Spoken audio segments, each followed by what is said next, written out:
اور کیونکہ تفتیش بھی ابھی تک مکمل نہیں ہے، اور 19 تاریخ کی تاریخ ملی ہے، 19 مئی کی اگلی تاریخ دونوں کورٹوں سے۔ میں یہ کہنا چاہتا ہوں کہ جو پچھلی پرائم منسٹر کے ساتھ میرے دوستوں کی رفقا کی میٹنگ ہوئی تھی، اس کے رزلٹ میں خان صاحب نے، پرائم منسٹر صاحب نے علی ظفر صاحب کی ڈیوٹی لگائی ہے کہ وہ تمام تفتیش کو دونوں طرف سے دیکھیں گے تاکہ ہمارے جو تحفظات ہیں ان کو وہ دور کر سکیں۔ علی ظفر صاحب نے اپنا کام کرنا شروع کر دیا، بہت اچھے سمجھدار منجھے ہوئے وکیل ہیں، کارپوریٹ افیئرز جانتے ہیں،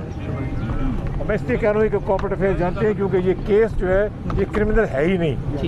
یہاں ایف آئی اے کا کوئی رول نہیں ہے، یہ سارا کا سارا کارپوریٹ زیادہ سے زیادہ اگر ہوتا تو یہ ایس ای سی پی کے پاس ہوتا، ان کے پاس، کیونکہ یہ اس کے اندر بزنس ٹو بزنس ایشوز ہیں، اس میں کوئی پبلک فنڈ کا کوئی استعمال نہیں ہے، اس میں کسی چیز کا کوئی سیکرٹ اکاؤنٹ نہیں ہے، کوئی منی لانڈرنگ نہیں ہے، کچھ نہیں ہے۔ تو یہ علی ظفر صاحب پہ ہمیں امید ہے کہ وہ اچھی طرح دیکھ کے اور خان صاحب کو ایک رپورٹ پیش کریں گے۔ جہاں تک ہمارے لوگوں کی ملاقات تھی پرائم منسٹر صاحب کے ساتھ، بڑی اچھی رہی، انہوں نے بھی کھل کے باتیں کی، جو ان کے تحفظات سے انہوں نے پرائم منسٹر کو آگاہ کیا، اور پرائم منسٹر صاحب نے یقین دہانی کی کہ میں خود دیکھوں گا اس کا، اور میں انصاف ہونا چاہیے۔ یاد رہے ہم اس تفتیش سے نہیں بھاگتے، میں کبھی بھی اس انویسٹیگیشن سے نہیں بھاگا، 1 سال سے ہو رہی ہے، صرف 1 سال، اور جتنے میں نے، میرا خیال ہے میں نے لاکھوں ڈاکیومنٹ دیے ہیں، لاکھوں، ہزاروں بھی نہیں، اور میں نے تمام میرے افسر، میرے جو کمپنی کے لوگ ہیں، ان کی کوئی 75 سے لے کے 100 پیشی ہوئی ہیں، تو ہم تو اس کے ساتھ لگے ہوئے ہیں، 7 سے زیادہ گزر گیا ہے، اور انشاءاللہ یہ اس کا بھی کوئی حل نکلے گا۔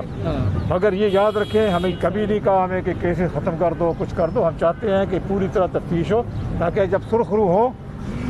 تو عوام بھی دیکھے کہ سرخرو صحیح ہوئے انشاءاللہ تعالی۔ صاحب یہ بتائیے گا کہ روزہ توڑ دیں، کیونکہ شاہ محمود قریشی نے اسپیچ میں ڈائریکٹ کہا ہے کہ آدھے تتر آدھے بٹیر نہ بنے، ٹھیک ہے، اس طرح کچھ آپ بھی ان کے بارے میں بتائیے گا کہ کیا، اور اس کے علاوہ کون کون سے لوگ ملوث ہیں؟ میں ایسی کوئی بات نہیں کرتا، اس طرح کی باتیں، یہ ہلکی باتیں ہیں،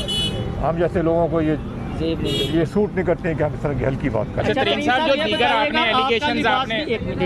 آپ کا لباس بھی سفید ہے، موسٹلی جو آپ کے ہم خیال گروپ ہیں وہ بھی سفید لباس پہنتے ہیں، اور چینی کا کلر بھی سفید ہے، لیکن آپ پہ کالے دھن کا کیس بنایا گیا، کیا یہ عمران خان کے دل میں کالا اترا ہے یا کوئی اور وجہ ہے؟ یار یہ آپ کا سوال پہ ہم ہنس سکتے ہیں، سوال اچھا پوچھا آپ نے، اچھا یہ ایک طرح کا مذاق ہے، بس صحیح پوچھا آپ نے، آپ نے کچھ کہنا نہیں۔ ترین صاحب یہ بتا دیجیے گا کہ کہا یہ جا رہا ہے کہ آنے والے دنوں میں جو بجٹ آ رہا ہے اس بجٹ میں آپ یا آپ کا جو گروپ ہے وہ حکومت کو کوئی ٹف ٹائم دے سکتا ہے، اور جو آپ کے شہزاد اکبر کے حوالے سے یا اعظم خان کے حوالے سے مطالبات تھے ان پر کیا سٹیٹس ہے اس وقت آپ کے دوستوں کا؟ دیکھیں اب